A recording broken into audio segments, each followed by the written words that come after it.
Atenção! Começa agora uma teleaula de Ciências do Ensino Fundamental. Você vai assistir a teleaula de número 59. Bons estudos!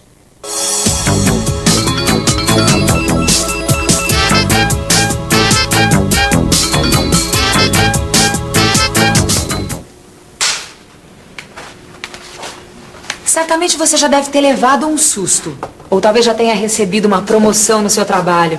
Mas por acaso você reparou como em situações inesperadas como essas, acontecem várias coisas estranhas com o nosso corpo? Sensações que a gente não tem nenhum controle. O coração dispara, o rosto fica pálido, as mãos tremem. Na teleaula de hoje você vai entender o motivo de todas essas reações. Você vai ver o que acontece com o nosso corpo numa situação inesperada e vai ver por que reagimos dessa forma. Você vai aprender o que são os hormônios e como eles agem no nosso corpo. Obrigado, Beto. Ai, que susto! Ai, meu Deus! Calma, só um prato. Senta aqui. Senta aqui que eu vou buscar ali um copo d'água com açúcar pra você. Gente, meu coração disparou. Calma, Maria, vai passar, logo vai passar. Toma, aguinha. Nossa, eu tô suando, gente. Nossa, ela tá pálida. Normal. Opa. Meu. Olha aqui, meu braço tá todo arrepiado. Será que aconteceu alguma coisa de grave com ela? Mas o que é isso, gente? Essas são reações normais de uma pessoa quando toma um susto. Será, hein?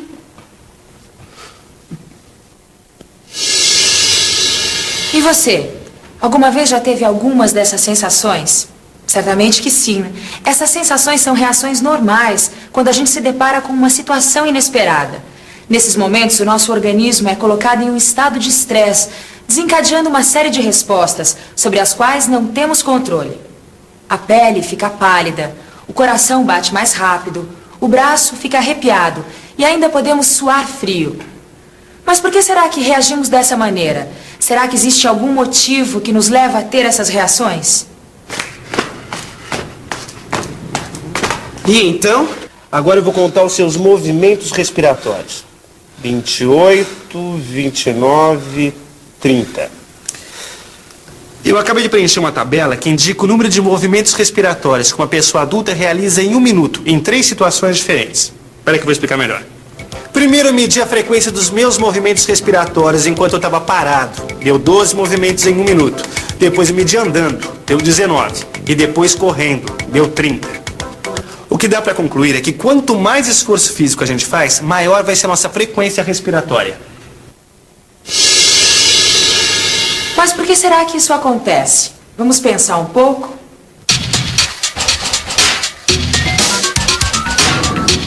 Como a gente já sabe, é a respiração que fornece oxigênio para o organismo. Como a gente já sabe também, esse gás em contato com a glicose libera energia para todo o nosso corpo. A energia que utilizamos para realizar todas as nossas atividades. E como a gente acabou de ver, dependendo do tipo de atividade, precisamos de mais ou menos energia. Agora, o que a gente vai ver é que quem leva o oxigênio e a glicose para todo o nosso corpo produzir energia é o sangue. Assim sendo, quando é maior o consumo de energia, é importante que o sangue chegue mais rápido a todas as partes do corpo, o que é conseguido através do aumento da frequência dos batimentos cardíacos. Quer dizer que por causa do susto, meu organismo consumiu mais energia.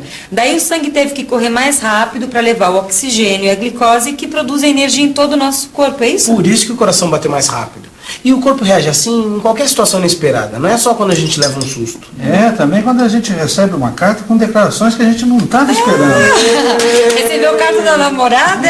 Não é nada disso não. O que eu estou querendo dizer é que não é só por causa de susto que o nosso corpo reage assim não, por coisas boas também. Como assim? Situações boas e ruins? Na verdade, em qualquer situação inesperada ou de perigo, o corpo reage dessa forma, porque são situações em que o corpo vai se preparar ou para fugir ou para lutar. É isso mesmo, eu acabei de ler aqui. Tanto nas situações em que o nosso corpo se prepara para fugir como para lutar, ele se garante produzindo uma grande quantidade de energia. E o mais curioso é que todas as modificações que acontecem com o corpo nessa hora ocorrem no interior do nosso organismo, sem que tenhamos qualquer controle sobre elas. Mas afinal, o que faz com que o nosso organismo reaja dessa forma? Que estrutura ou substância do nosso corpo pode atuar de forma independente da nossa vontade? O principal vilão ou herói dessa história é a adrenalina. Essa substância produzida e liberada no sangue pelas glândulas adrenais é a principal responsável pela maioria das nossas reações ao susto e ao perigo. Glândulas adrenais? As glândulas adrenais, elas são estruturas que estão localizadas em cima dos nossos rins. Quer ver? Dá uma olhada aqui nesse livro que você vai entender melhor o que aconteceu quando você levou um susto. A adrenalina, além de aumentar a frequência de batimentos cardíacos e a frequência respiratória, também faz ocorrer uma maior liberação de glicose no sangue. Isso faz com que a energia que a pessoa precisa para reagir esteja disponível nos órgãos em que a pessoa vai mais precisar dela, que são os músculos e o cérebro. Quer dizer então que a glicose e a adrenalina são as responsáveis pelo aumento da produção de energia pelo corpo no caso da pessoa tomar um susto. Mas não só. A insulina também é super importante nesse processo. Insulina? A produção de energia do nosso corpo depende basicamente de glicose, adrenalina e também insulina. A adrenalina e a glicose a gente já viu que são. E a insulina, como a gente vai ver agora, é uma substância transportada pelo sangue. Ela é produzida por um órgão chamado pâncreas. E sem ela não seria possível que o nosso corpo produzisse energia através da glicose. Apesar de tão importante, algumas pessoas não produzem a insulina naturalmente, o que causa uma doença muito grave chamada diabetes. Diabetes? Eu já ouvi falar nessa doença. É uma doença grave, viu? Em alguns casos, as pessoas têm que tomar injeção de insulina todos os dias para o organismo poder funcionar. Sério? Mas o que será que é insulina? Vamos pensar um pouco? Como a gente acabou de ver, a insulina, assim como a adrenalina, também é produzida pelo nosso organismo e liberada no sangue. Portanto, essas duas substâncias têm uma coisa em comum. Elas são hormônios. Hormônio. Será ele o vilão da nossa história?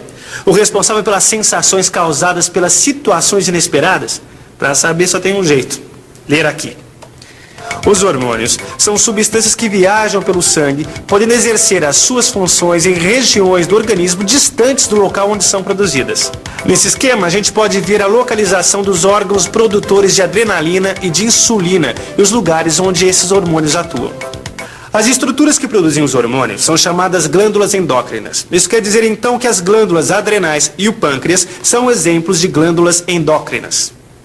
Os testículos e ovários são exemplos de glândulas endócrinas, não é? É isso, porque os testículos, além de produzir espermatozoides, eles também produzem um tipo de hormônio, que é a testosterona. A testosterona é a substância responsável pelos caracteres sexuais secundários do homem, né? A voz mais grossa, pelos no rosto, a musculatura mais desenvolvida. Pelo jeito que você prestou bastante atenção nas explicações da Miriam, né?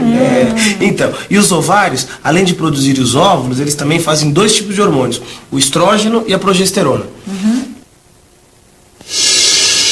Como no caso da nossa reação diante de um susto, os hormônios produzidos pelo ovário, pelos testículos, também causam reações que independem da nossa vontade. Nenhuma menina tem controle sobre o seu ciclo menstrual, assim como os pelos dos meninos nascem quando eles menos esperam. O momento e a situação que desencadeiam a liberação de determinados hormônios no nosso sangue são regulados por outras estruturas do nosso próprio organismo. Como assim? Que outras estruturas do nosso organismo? Muitas das glândulas endócrinas liberam seus hormônios no sangue mediante a ordem enviada por uma outra glândula endócrina, a hipófise, considerada a glândula mestra. E a liberação dos hormônios da hipófise no sangue que determina quais glândulas endócrinas devem entrar em funcionamento, liberando seus hormônios em uma determinada situação ou momento. Esses hormônios então liberados definirão a reação do organismo. Deu para entender? Quando a gente recebe um aumento, por exemplo, é a hipófise que vai determinar quais são os hormônios que devem ser liberados. Então foi a hipófise que determinou a liberação do hormônio que me deixou naquele estado. Ela é a culpada, viu? E olha, aqui tem outro exemplo que explica bem legal um outro tipo de mecanismo de controle dos hormônios. Algumas glândulas endócrinas, assim como os órgãos do nosso corpo, são reguladas diretamente por um sistema especial, cuja função é controlar todas as nossas ações, sejam elas dependentes da nossa vontade ou não. É o sistema nervoso. Sistema nervoso? Como é que ele funciona? Bom, agora não vai dar pra explicar, mas eu tô super atrasado. Legal você, hein? Desperta a curiosidade e vai embora, sim? Não se preocupe, Maria. Tempo aqui não falta. A gente ainda vai estudar bastante. Tchau, Maria. Tchau, Beto. Tchau. Até mais. Ai! Ai, que gracinha você também, né? Eu só fiz isso pra gente lembrar como tudo começou, com um susto. E que tal rever o que o susto desencadeou? E atenção, se liga aí que é hora da revisão. Na teleaula de hoje, você viu que quando somos colocados numa situação inesperada, nosso organismo reage através de vários sintomas. Viu que esta reação propicia um aumento da produção de energia pelo corpo, que pode ser usada para uma fuga ou uma luta. Viu que essa reação é desencadeada pela liberação do hormônio adrenalina no sangue. Viu que outro hormônio, a insulina, é essencial para que possamos produzir energia através da glicose e do oxigênio. Viu que os hormônios são produzidos pelas glândulas endócrinas. Viu ainda que a presença dos hormônios no sangue desencadeia reações no organismo independente da nossa vontade. Agora é com você. No seu livro de ciências você vai aprender muito mais sobre os hormônios. E até a próxima.